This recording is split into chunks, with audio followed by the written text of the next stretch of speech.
आज इस कार्यक्रम में आदरणीय हमारे रविंद्र कुशवाहा जी वृक्ष मित्र यहाँ पधारे हुए हैं। ये बरगद पीपल और नीम की त्रिवेणी बनाने के लिए एवं पंचवटी बनाने के उद्देश्य से आज यहाँ वृक्षारोपण कार्यक्रम करना चाह रहे हैं समापन अवसर पर, क्योंकि समापन के अवसर पर, क्योंकि कार्यक्रम का जो मूल स्वरूप है कहीं न कहीं तकनीक के द्वारा लोगों को पर्यावरणीय और स्वास्थ्य लाभ प्राप्त हो। तो ये दोनों ही लाभ इन पौधों के लगाने से एक सांकेतिक रूप से लाभ होगा।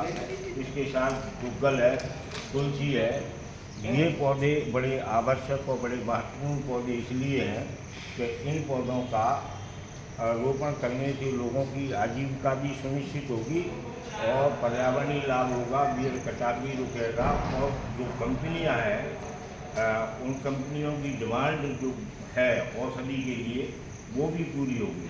तो जिससे हमारे आयुर्वेद है कहीं न कहीं आयुर्वेद का बढ़ावा होगा। आयुर्वेद के बढ़ावे के साथ साथ एक शुद्ध औषधि भी हमें प्राप्त होगी।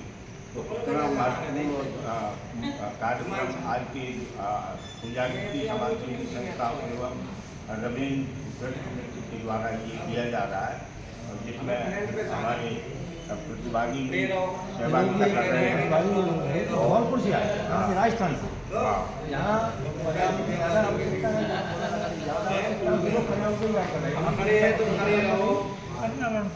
देखिए हमारे ये बीच में हमारे कई साथी इसके साथ जुड़े हुए हैं। ये चाहते हैं कि आज के इस कार्यक्रम के समापन पर पौधारोपण किया जाए, जो देश के लिए, राष्ट्र के लिए एक पर्यावरण के संदेश के तौर पर ये चीज़ जाएगी। पूरे भारत से लोग यहाँ पधारे हुए हैं। तो हमारे जैविक खेती से गया प्रसाद जी हैं। इस पहल से, सर की इस पहल से वो क्या कहना चाहेंगे, उनसे बात करते हैं। हाँ सर।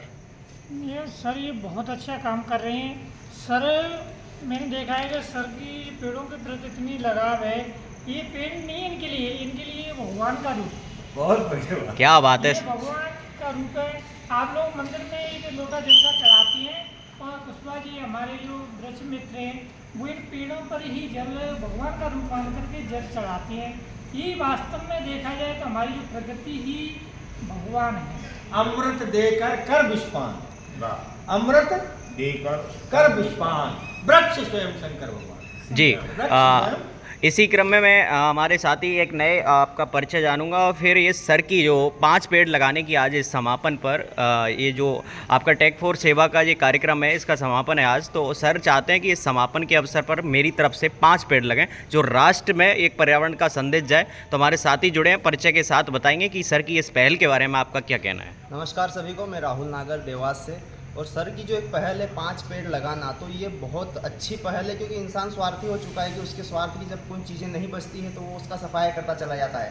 तो यहाँ पर हम 5 पेड़ भी लगाएं और साथ में उनके संरक्षण और संरक्षण की भी जिम्मेदारी लें कि वो पेड़ सिर्फ लगे ना, लगकर सूख ना जाए। वो बड़े होकर के वो सेल्फ डिपेंड हो जाए कि नहीं, अब मुझे पानी की खाद की आवश्यकता नहीं, वो खुद ही पनपे।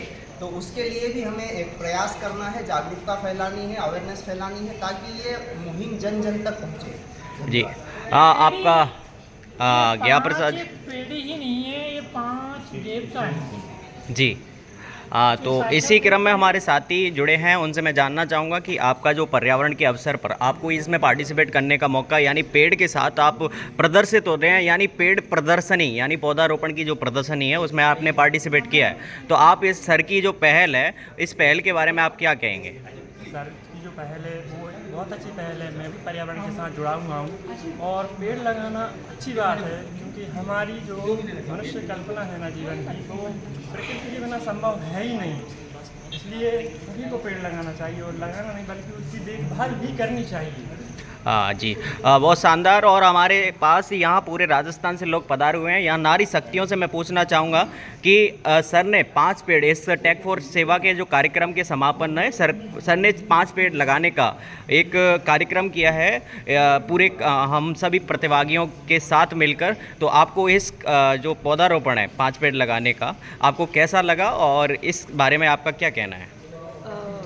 आइडिया बहुत ही अच्छा है, और सिर्फ यहीं के लोगों को नहीं, सबको ही अपने जीवन में प्रतिवर्ष 5 पेड़ लगाने चाहिए। ये मुहिम यहीं रुकनी नहीं चाहिए। हमारे प्रधानमंत्री जी ने माँ के नाम एक पेड़ लगाने का अभियान पिछले वर्ष 5 जून से शुरू किया है।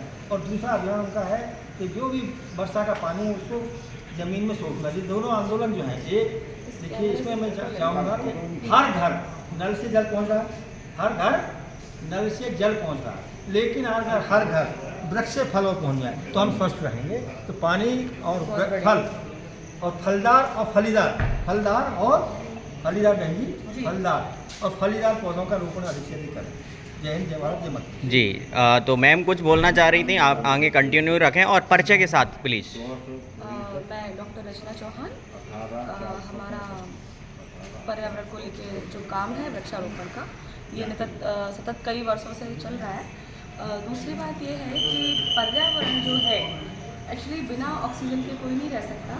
फलदार के साथ साथ हमें ऐसे वृक्ष भी लगाने चाहिए जो वातावरण को शुद्ध बनाते हैं। और जो माता बहनें बड़े वृक्ष नहीं लगा सकते, उनके पास भूमि नहीं है, तो वो एक किचन गार्डन तैयार करें। ऐसे पौधे जिसमें जो ह्यूमिडिटी को बढ़ाते हैं और ऑक्सीजन को कैच करते हैं, ऐसे पौधों को भी बढ़ावा देना चाहिए। कुल मिला के सबको पर्यावरण के नज़दीक रखना चाहिए। जी आप सभी का धन्यवाद। बहुत तमाम साथियों ने ये अपने पर्यावरण के संरक्षण हेतु या पौधारोपण हेतु अपने विचार विमर्श किए, विचार रखे। इसी बीच हमारे सुप्रतिष्ठित और यहाँ सबसे ज़्यादा सम्मान करने वाले इस कार्यक्रम के टेक फॉर सेवा कार्यक्रम के हमारे जो व्यक्ति पधारे हुए हैं, उनसे मैं जानना चाहूँगा कि सर ने 5 पेड़ इस कार्यक्रम टेक फॉर सेवा के इस कार्यक्रम के समापन पर सर ने हम सभी लोगों के साथ मिलकर 5 पेड़ लगाने का एक प्रावधान रखा है। इस बारे में आपका क्या कहना है? और पेड़ भी तुलसी और अन्य बहुत अच्छे अच्छे पेड़ हैं सर। हमारे देश में धार्मिक जो आस्था का केंद्र रहे हैं और वैश्विक परिदृश्य से देखें तो उसमें भी हम देखते हैं कि आज क्लाइमेट चेंज जो हो रहा है उसके कारण बहुत आवश्यकता है कि वृक्षों का रोपण ज़्यादा से ज़्यादा हो। तो ज़्यादा होगा तो हम लोग स्वस्थ रहेंगे। सही बात है, कोई और तरीका नहीं है जिससे हमको ऑक्सीजन पर्याप्त मात्रा मिले।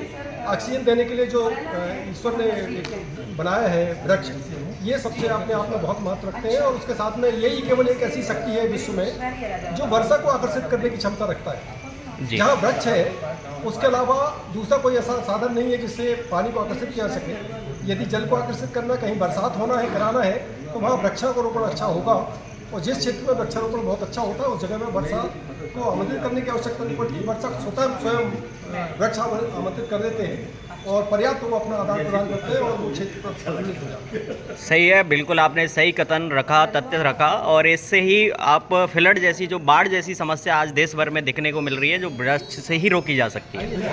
हाँ, तो सर मैं आपका परिचय जानना चाहूँगा इसके साथ। भारत नामदेव हूँ, इस समय रीजनल काउंसिल हूँ जैविक खेती प्रमाणीकरण का। जी, तो आप भी कहीं ना कहीं पर्यावरण से जुड़े हुए हैं। जी, हमारे बीच एक और साथी राजस्थान पूरे भारत से आए हुए हैं, तो उनसे हम जानना चाहेंगे सर की इस पहल के बारे में। सर की उम्र देख लीजिए आप, सर की उम्र से अनुमान लगा सकते हैं। सर फॉरेस्ट डिपार्टमेंट में रह चुके हैं, उसके बावजूद भी पर्यावरण से संबंध है सर का। तो आपका क्या कहना है इस तात्पर्य में? देखिए, पर्यावरण के प्रति जो हमारा दायित्व है वह हमको यह सब करने के लिए प्रेरित करता है। हम सब जितना भी ऑक्सीजन या अन्य साधन पर्यावरण से लेते हैं, उसकी एवज में अगर हम एक एक वृक्ष भी अगर पर्यावरण को लगाते रहें, एक एक वृक्ष लगा के धरती की सेवा करते रहें, तो भी हम अपने पर्यावरण की सेवा करते रहेंगे और पर्यावरण हमारा अच्छा हो जाएगा, जिससे हमको अच्छी हवा और एक स्वस्थ वातावरण मिलेगा। जी, हमारे तमाम युवा, बुजुर्ग और सभी प्रतिष्ठित नागरिकों ने अपने विचार रखे और बहुत ही सर को इससे बड़ा मोटिवेशन मिलेगा और ये 5 की जगह 5000 एक टाइम पे पेड़ लगाने के लिए आकर्षित होंगे। हाँ, सर का एक आज का जो कार्यक्रम है, मेरा जो गोल है कि एक तो हमारे इस वर्ष इलाहाबाद में संगम में त्रिवेणी का मेला भरा, तो 3 पौधे त्रिवेणी में होती है, नीम, पीपल और बरगद। आज हम एक त्रिवेणी का एक वृक्षारोपण करेंगे हम लोग, त्रिवेणी जिसमें 3 पौधे होते हैं, बरगद, पीपल और मतलब ब्रह्मा विष्णु महेश का वास होता है इन पौधों में। तो त्रिवेणी का पौधा 3 याद रहेंगे आप लोगों को। मतलब ट्रायंगल में लगाए जाते हैं, जैसे अपन जो खड़े ये त्रिवेणी हो, एक पंचवटी का पौधा मिला, पंचवटी जहाँ भगवान राम ने विराम किया था, इस वर्ष जो है पंचवटी में 5 पौधे होते हैं। उत्तर में पंचवटी में लगाया जाता है बेल और दक्षिण में लगाया जाता है आंवला, जिसे हम खड़े जो आमने सामने होगा। क्योंकि बेटा जो खड़ा है यहाँ लगेगा पीपल का, इधर लगेगा बरगद का पौधा, और जहाँ पंडित जी खड़े हैं इस जगह पे यहाँ लगेगा आपका पौधा अशोक का तो ये 5 पौधे मिलकर के पंचवटी कहलाते हैं। तो मैं चाहता हूँ कि जो हमारे धार्मिक स्थल है, मंदिर है, जो हमारे शैक्षणिक संस्था है, वहाँ जहाँ खाली जगह है, तालाबों के किनारे पंचवटी लगाई जाए और पेमेडी लगाई, पर्यावरण बचेगा। जिन सभी पौधों में ऑक्सीजन की क्षमता बहुत ज़्यादा है, तो हमें पर्यावरण को बचाना है। देखा है नहीं तो आज जो हाल पंजाब का हो रहा है, आज जहाँ आप खड़े हो आपको अच्छा लगा हो, बाहर के लोग आए, मैं तो अपने संभाग का हूँ, यहाँ का हूँ, मुझे जो लगा कि हमने पर्यावरण को दोबारा नहीं संभालना। अगर शहर के अंदर पर्यावरण बचा है तो शहर की कुछ वो देख लीजिए, आपको पौधा लगा। जय हिंद, जय भारत।